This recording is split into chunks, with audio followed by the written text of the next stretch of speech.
Hello everybody, আপনারা ইতিমধ্যে আমার থাম্বনেল দেখে জেনে গেছেন আজকের আলোচনার বিষয়। আমি আজকে আলোচনা করতে চলেছি ইউজেস অফ হ্যাভিং, অর্থাৎ হ্যাভিংয়ের ব্যবহার। হ্যাভিংয়ের অনেক রকম ব্যবহার রয়েছে, আমি সেগুলো আজকে বিস্তারিতভাবে আলোচনা করব। আশা করছি আপনাদের অনেক অনেক উপকার হবে। আপনারা ধৈর্য ধারণ করে প্রথম থেকে শেষ পর্যন্ত আমার ভিডিও দেখবেন, তবেই বুঝতে পারবেন কত সুন্দরভাবে আলোচনা করা হয়েছে। আর আপনাদের কাছে আমার ছোট্ট একটি অনুরোধ, সেটি হচ্ছে যারা আমার ইউটিউব চ্যানেলে প্রথম এসেছেন, দয়া করে সাবস্ক্রাইব করবেন আমার ইউটিউব চ্যানেল, যাতে করে নিত্য নতুন ভিডিও আপলোড করার সাথে সাথে আপনাদের কাছে পৌঁছে যায়। আর যারা ইতিমধ্যে সাবস্ক্রাইব করেছেন তাদেরকে অসংখ্য ধন্যবাদ। তো কথা না ভাবিয়ে আলোচনা শুরু করা যায়। কোনো কিছু বর্তমানে খাচ্ছে এরকম বোঝাতে subject plus am, is, are plus having plus object plus extension. এখন আমি চা পান করছি, আই অ্যাম হ্যাভিং টে। আমি চা পান করছি, হি ইজ হ্যাভিং রাইস। সে ভাত খাচ্ছে, দে আর হ্যাভিং কোকোনাট। তারা নারিকেল খাচ্ছে। আমরা তো জানি ইট মানে খাওয়া, তাই না? যেমন আই অ্যাম ইটিং টি, আমি চা খাচ্ছি, ড্রিঙ্কিং হবে এখানে প্রধানত, যেহেতু চা পান করা। আই অ্যাম ড্রিঙ্কিং টি, আমি চা পান করছি। ওকে, কিন্তু এখানে ড্রিঙ্কিং না হয়ে এখানে হ্যাভিং হয়েছে, অর্থাৎ চা পান করা অর্থেও ব্যবহৃত হয়, অথবা কোনো কিছু খাওয়া অর্থে ব্যবহৃত হয়। তো আশা করছি আপনারা বুঝতে পেরেছেন। কোনো কিছু অতীতকালে খাচ্ছিল, কোনো কিছু অতীতকালে খাচ্ছিল, এরকম যখন কোনো কিছু বোঝানো হবে তখন সাবজেক্ট প্লাস ওয়াজ অথবা were plus having plus object plus extension. এখন আমি চা পান করছিলাম, আই ওয়াজ হ্যাভিং টে। আমি চা পান করছিলাম, হি ওয়াজ হ্যাভিং রাইস। সে ভাত খাচ্ছিল, দে ওয়ার হ্যাভিং কোকোনাট। তারা নারিকেল খাচ্ছিল। তো এরকম অতীতকালে যখন কোনো কিছু খাচ্ছিল সেরকম বোঝাতে আমরা হ্যাভিং ব্যবহার করব। কোনো ব্যক্তির কোনো কিছু নিয়ে সমস্যা হচ্ছে, এরকম যখন কোনো কিছু বোঝাবে তখন আমরা subject plus am is are plus having problem double অথবা অবজেক্ট প্লাস এক্সটেনশন, তো এগুলো বসে থাকে। তো এখানে একটা বিষয় উল্লেখ না করে নয়, এখানে am is are না দিয়ে আমি এখানে বি ভার্ব দেব, ঠিক আছে? কারণ এটা হচ্ছে বর্তমান এবং অতীত দুটাই বোঝানো হবে, ঠিক আছে? Subject plus be verb plus having problem double plus object plus extension. যেমন আমার ল্যাপটপ নিয়ে সমস্যা হচ্ছে, I am having problem with my laptop. আমার ল্যাপটপ নিয়ে সমস্যা হচ্ছে। এখন এখানে যদি আমি এটা হচ্ছে প্রেজেন্ট টেন্স, অর্থাৎ প্রেজেন্ট কন্টিনিউয়াস টেন্সে আমি এটা বলছি, প্রেজেন্ট কন্টিনিউয়াস সেন্সে। যদি এটা আমি পাস্ট কন্টিনিউয়াস সেন্সে আমি বলে থাকি, তবে কি হবে? I was having problem with my laptop, মানে আমার ল্যাপটপ, অর্থাৎ আমার ল্যাপটপ নিয়ে সমস্যা হচ্ছিল, আমার ল্যাপটপ নিয়ে সমস্যা হচ্ছিল। তখন এটা হয়ে যাবে পাস্ট সেন্সে, অর্থাৎ পাস্ট কন্টিনিউয়াস টেন্সে চলে যাবে। অনুরূপভাবে হি is having problem with his mobile. তার মোবাইল নিয়ে সমস্যা হচ্ছে, তার মোবাইল নিয়ে সমস্যা হচ্ছে, তাই না? সমস্যা হচ্ছে। তো এখানে উদ্দেশ্যটা কাটাই দিলাম, তার মোবাইল নিয়ে সমস্যা হচ্ছে। তো এখন এটি যদি আমি পাস্ট কন্টিনিউয়াস টেন্স অর্থাৎ পাস্ট সেন্সে আমি যদি বলতে যাই, তাহলে হবে he was having problem with his mobile. তার মোবাইল নিয়ে সমস্যা হচ্ছিল, তখন হবে হচ্ছিল। Next sentence, they are having travel with the trip. তাদের চটিকে নিয়ে সমস্যা হচ্ছে। ওকে, এটা প্রেজেন্ট সেন্সে বলছি। আর যদি এটা আমি পাস্ট সেন্সে যাই, they were having travel with the trip. তাদের চটিকে নিয়ে সমস্যা হচ্ছিল। তো আশা করছি বুঝতে পেরেছেন বিষয়টা। কোনো কিছু নিয়ে সমস্যা হচ্ছে, কোনো ব্যক্তির কোনো কিছু নিয়ে সমস্যা হচ্ছে, এরকম বোঝাতে। তো প্রেজেন্টে হবে অ্যামিজার, এবং পাস্টে যখন হবে তখন ওয়াজার আমি ব্যবহার করব, অর্থাৎ বি ভার্ব মানেই তো অ্যামিজার ওয়াজার। এই জন্য আমি অ্যামিজার উঠিয়ে দিয়ে আমি বি ভার্বটা দিয়ে দিয়েছি, কারণ এটা যে শুধু প্রেজেন্টে ব্যবহার হবে সেরকম না, এটা পাস্টেও ব্যবহার হতে পারে। ওকে, নেক্সট সেন্টেন্স আমি দেখব, কোনো কাজ বর্তমানে করতে হচ্ছে। কোনো কাজ বর্তমানে করতে হচ্ছে, এরকম যখন কোনো বাধ্যবাধকতা বোঝাবে, ঠিক আছে? এরকম যখন কোনো কাজ বোঝাবে তখন আমরা প্রধানত subject plus am is are plus having অর্থাৎ main verb plus to plus infinitive verb. যেহেতু এখানে বলেছে করতে হচ্ছে, তে কথাটি আছে, এই জন্য ইনফিনিটিভ ভার্বের কথাটি উল্লেখ করা হয়েছে স্ট্রাকচারে। যেমন I am having to go home, আমাকে বাড়ি যেতে হচ্ছে।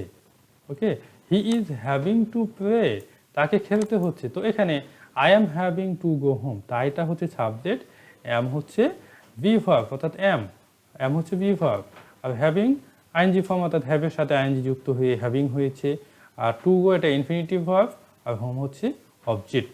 ওকে, তো অনুভাবে প্রতিটাই সেম অবস্থা। He is having to play, তাকে খেলতে হচ্ছে। They are having to learn English, তাদেরকে ইংরেজি শিখতে হচ্ছে। Okay, you are having to eat rice, তাদেরকে ভাত খেতে হচ্ছে। He is having to read the book, তাকে বইটি পড়তে হচ্ছে। এরকম হওয়া অর্থ প্রকাশ করছে, বা কোনো কাজ করতে হচ্ছে, এরকম যখন বোঝাবে তখন আমরা এই স্ট্রাকচারটি ফলো করব। ওকে, তো এখানে আমি বলেছি যে কোনো কাজ বর্তমান করতে হচ্ছে এরকম বাধ্যবাধকতা বোঝাতে। তো বাড়ি যেতে হচ্ছে, খেলতে হচ্ছে, শিখতে হচ্ছে, হ্যাঁ, মানে শিখতে হচ্ছে এরকম একটা বাধ্যবাধকতা আসতেছে, মানে শিখতে হচ্ছে, হ্যাঁ, এরকম একটা বাধ্যবাধকতা। তো অতীতকালে কোনো কাজ করতে হচ্ছিল, এরকম বাধ্যবাধকতা বোঝাতে। যেমন তাদেরকে ইংরেজি শিখতে হচ্ছিল, they were having to learn English, তাদেরকে ইংরেজি শিখতে হচ্ছিল। তাকে বইটি পড়তে হচ্ছিল। ওই যে আগে যেমন আমি বর্তমান সেন্সে অ্যাম ইজ আর ব্যবহার করেছি, অনুরূপভাবে কি যখন অতীত সেন্সে অর্থাৎ পাস্ট সেন্সে যখন আমরা ব্যবহার করব তখন ওয়াজ এবং ওয়ার আমাদেরকে নিয়ে আসতে হবে। Okay, he was having to read the book, তাকে বইটি পড়তে হচ্ছিল। He was having to do the work, তাকে কাজটি করতে হচ্ছিল। এটা পাস্ট সেন্সে ব্যবহার করা হয়েছে। এখন আমরা দেখব ইয়া অথবা ইয়ে, ইয়া অথবা ইয়ে অর্থ যখন প্রকাশ করবে তখন আমরা কি করব? ইয়া অথবা ইয়ে অর্থ প্রকাশ করতে একটি কাজ করার পরে আরেকটি কাজ যখন করবে তখন আমরা যে স্ট্রাকচারটি ফলো করব, প্রথমে হ্যাভিং দেব প্লাস V3 অর্থাৎ মেন ভার্বের past participle form object plus comma হবে plus subject plus verb plus object plus extension. যেমন এক্সাম্পল, বইটি পড়িয়া আমি খেলতে যাব, এখানে ইয়া কথাটি আছে, পড়িয়া মানে ইয়া কথাটি আসতেছে। তো হ্যাভিং রিড দি বুক, বইটি পড়িয়া, তারপর পরবর্তী সেন্টেন্স কি, আমি খেলতে যাব। তো আমি খেলতে যাব, কে খেলতে যাবে? আমি খেলতে যাব, তবে আই হচ্ছে কি সাবজেক্ট, তবে এটা ফিউচার ইনডিফিনিট টেন্স, তবে কি হবে, শ্যাল হবে, go to play, I shall go to play, বইটি পড়িয়া আমি খেলতে যাব। অনুরূপভাবে নেক্সট সেন্টেন্স, বইটি পড়িয়া আমি খেলতে যাব, এটা রিপিট হয়ে গেছে, আমি দুটা সেন্টেন্স দিয়ে দিয়েছি, মিস্টেক। এ মাসের বেতন পেয়ে আমি এক মোবাইল ক্রয় করব, তাই না? এ মাসের বেতন পেয়ে আমি একটি মোবাইল ক্রয় করব। তো হ্যাভিং গট স্যালারি, বেতন পেয়ে, পেয়ে অর্থাৎ ইয়ে এরকম কথাটি আসতেছে, আমি একটি মোবাইল ক্রয় করব, তাহলে I will buy A mobile, আমি একটি মোবাইল ক্রয় করব। তো এখানে ক্রয় অর্থাৎ এখানে আয়ের পরে উইল আমি বসিয়েছি, অর্থাৎ কথায় একটু জোর দিয়েছি, অর্থাৎ বেতন পেয়ে মোবাইল ক্রয় করবই। ওকে, একটু জোর দেওয়া হয়েছে, বেশি বাধ্যকতা। আমরা ফিউচার ইনডিফিনিট টেন্স পড়েছি, ওখানে আমি আলোচনা করেছি শ্যাল কার সাথে হতো, শ্যাল আয়ের সাথে শ্যাল বসানো যায়, কিন্তু যদি বেশি বাধ্যকতা অর্থাৎ কোনো কথায় জোর দেওয়া বোঝানো হয় তখন আমরা উইল ব্যবহার করতে পারবো। ভাত খেয়ে বা ভাত খাইয়া আমি স্কুলে গিয়েছিলাম, having eaten rice he went to school, সে স্কুলে গিয়েছিল, কিন্তু এখানে সে হবে না, এখানে হবে I. I went to school, আমি স্কুলে গিয়েছিলাম। কক্ষটি পরিষ্কার করিয়া আমি রান্না করতে চাই, হ্যাভিং ক্লিনড দি রুম, কক্ষটি পরিষ্কার করিয়া আই ওয়ান্ট টু কুক, আমি রান্না করতে চাই। তো এখানে দেখছেন যে প্রতিটার ক্ষেত্রে হ্যাভিং এর পরে ভার্বের ফিফি ফর্ম হয়েছে, তারপর অবজেক্ট বসেছে, তারপর হচ্ছে কমা, তারপর নেক্সট সেন্টেন্সে subject verb object extension. Okay, তো আরেকটা এক্সাম্পল আছে, হ্যাভিং সিন মি, তাকে, having seen me the thief ran away, আমাকে দেখিয়া চোরটি পালিয়ে গেল। ওকে, বা পালিয়ে গিয়েছিল। Having seen me the thief ran away. কোনো কিছু পেয়ে বোঝাতে হ্যাভিং বসে, কোনো কিছু পেয়ে বোঝাতে, যেমন এই সংবাদ পেয়ে সে হতাশাগ্রস্ত। He is frustrated having this news. তো আগে যেমন হ্যাভিং এর পরে আমি ভার্ব বসাইছিলাম, অর্থাৎ ভার্বের পাস্ট পার্টিসিপল ফর্ম বসিয়েছিলাম, কিন্তু এখানে হ্যাভিং এর পরে পাস্ট পার্টিসিপল ফর্ম বসানোর প্রয়োজন নয়, সরাসরি নাউন বসানো যায় এবং নাউন বলবে, এবং এটা হচ্ছে কোনো কিছু পাওয়া, অর্থ প্রকাশ করবে। ঠিক আছে, যেমন he is frustrated having this news, এই সংবাদ পেয়ে সে হতাশাগ্রস্ত। I am happy having this gift, এই উপহার পেয়ে আমি খুশি। তো পাওয়া, হ্যাভিং দিস গিফট, এই উপহার পেয়ে, অর্থাৎ দিস গিফট এটা সম্পূর্ণটাই কমন নাউন হিসাবে ব্যবহার করা হয়েছে, আর হ্যাভিং বসেছে। ওকে, কিন্তু হ্যাভিং এর পরে ভি3, অর্থাৎ ভার্বের কোনো পাস্ট পার্টিসিপল ফর্ম আমরা ব্যবহার করি নাই। আর যখনই পাস্ট পার্টিসিপল ফর্ম ব্যবহার করব তখন ওই তো ইয়া অথবা ইয়ে অর্থ প্রকাশ করে, যেটা আমি আগে এখানে আলোচনা করেছি, ইয়া অথবা ই অর্থ প্রকাশ করবে। Next example, having a friend like you, তোমার মতো বন্ধু পেয়ে আই এম হ্যাপি, আমি খুশি। হ্যাভিং দিস জব, এই চাকরি পেয়ে I am delighted, DELIGHTED, sorry এখানে বানান ভুল হয়েছে, এই সরি HTD, DELIGHTED, ডিলাইটেড, এই চাকরি পেয়ে আমি আনন্দিত। ওকে, কেউ কোনো অসুখে আক্রান্ত হয়ে ভুগছে, এরকম অর্থে হ্যাভিং বসে। কেউ কোনো অসুখে আক্রান্ত হয়েছে, আক্রান্ত হয়ে ভুগছে, এরকম কোনো কিছু বোঝাতে হ্যাভিং বসে। তো সেক্ষেত্রে subject plus verb plus having plus object, অবজেক্টটা নাউন হবে। আই অ্যাম হ্যাভিং পেইন, আমি কি করছি, আমার ব্যথা করছি, আমার ব্যথা করছে, বা আমি ব্যথায় ভুগছি। ওকে, তো অবজেক্ট এখানে না, এটা সরাসরি অ্যাডিটিভ ব্যবহার করা হয়েছে। ওকে, অ্যাডিটিভ ব্যবহার করা হয়েছে। তো এখানে আমি এক্সটেনশন দিয়ে দিচ্ছি,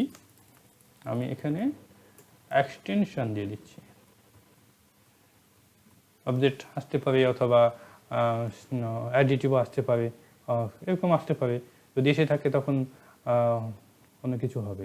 যেমন আমার ব্যথা করছে, আই এম হ্যাভিং পেইন, আমার ব্যথা করছে, তার জ্বর হচ্ছে, হি ইজ হ্যাভিং ফিভার, তার জ্বর হচ্ছে।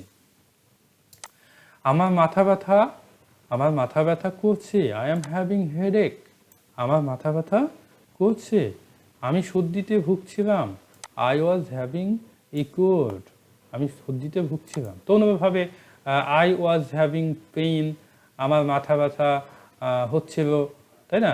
হি ওয়াজ হ্যাভিং ফিভার, আমার জ্বর হচ্ছিল, আই ওয়াজ হ্যাভিং হেডেক, আমার মাথা ব্যথা হচ্ছিল। ওকে, এরকমভাবে আমি পাস্ট টেন্সে ইউজ করবো, যার কারণ বিভার আমি যার সবই হয়। ওকে, কোনো কাজ অনেক দিন আগে করা হয়েছে, এরকম অর্থে হ্যাভিং বসে। Structure, it has been plus সময়যুক্ত যে শব্দ সেটি বলবে হ্যাভিং প্লাস V3, অর্থাৎ মেন ভার্বে হচ্ছে পাস্ট পার্টিসিপল ফর্ম। তোমার সাথে দেখা হওয়া 2 বছর হয়ে গেছে, ইট হ্যাজ বিন 2 ইয়ার্স, 2 বছর হয়ে গেছে। হ্যাভিং সিন ইউ, তোমার সাথে দেখা হওয়া।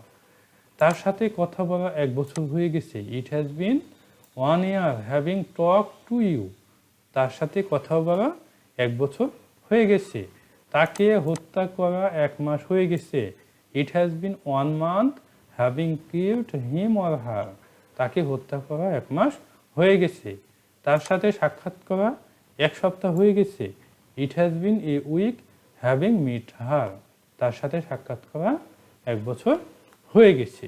তো এরকম অর্থে আমরা ইট হ্যাজ বিন প্লাস সময়যুক্ত শব্দ প্লাস হ্যাভিং প্লাস V3, অর্থাৎ দেখেন এখানে ইট বসেছে, হ্যাজ বিন বসেছে, ইট হ্যাজ বিন সময়যুক্ত শব্দ হচ্ছে 2 ইয়ার্স, তারপর হচ্ছে 1 ইয়ার, 1 মান্থ, এ উইক।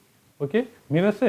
দেখেন সময়যুক্ত শব্দ ওঠে বসে, তারপর হচ্ছে হ্যাভিং, তারপর হচ্ছে V3, অর্থাৎ সিন, টক, কিল্ড, মিট, মিটও হচ্ছে ভার্বের পাস্ট পার্টিসিপল ফর্ম। এটা বলা সত্ত্বেও অর্থে হ্যাভিং সেইড দ্যাট বসে।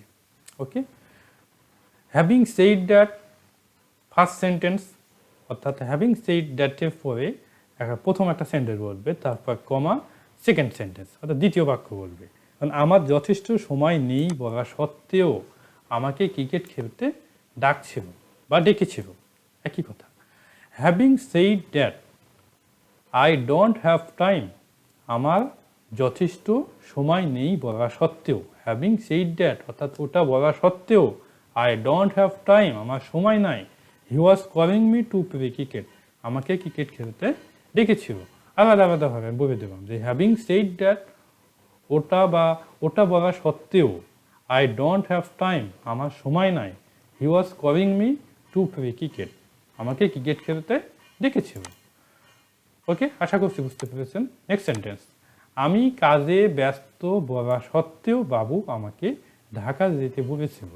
Having said that I am busy at work, আমি কাজে ব্যস্ত বলা সত্ত্বেও বাবু told me to go to Dhaka, বাবু আমাকে ঢাকা যেতে ডেকেছিল, বলেছিল। ওকে, ঢাকা যেতে বলেছিল। তো আশা করছি হ্যাভিংয়ের অনেক রকম ব্যবহার আমি আলোচনা করেছি। তো আপনাদের জন্য ভেরি ভেরি ইম্পর্টেন্ট, আপনারা অবশ্যই মনোযোগ সহকারে দেখবেন, বারবার টেনে টেনে ভিডিও দেখবেন, হ্যাঁ, যাতে করে আপনাদের মেমোরিতে গেঁথে যায়, এবং বেশি বেশি প্র্যাকটিস করবেন, যাতে করে আপনারা প্র্যাকটিক্যাল লাইফে সুন্দরভাবে ব্যবহার করতে পারেন এবং ইংরেজিতে স্পিকিং করতে পারেন এবং কোনো সমস্যায় পতিত না হন। তো আজকে এই পর্যন্তই।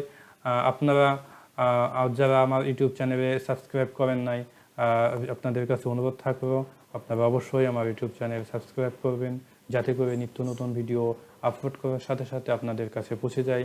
তো আজকে এই পর্যন্তই। বেস্ট অফ লাক, ভালো থাকবেন।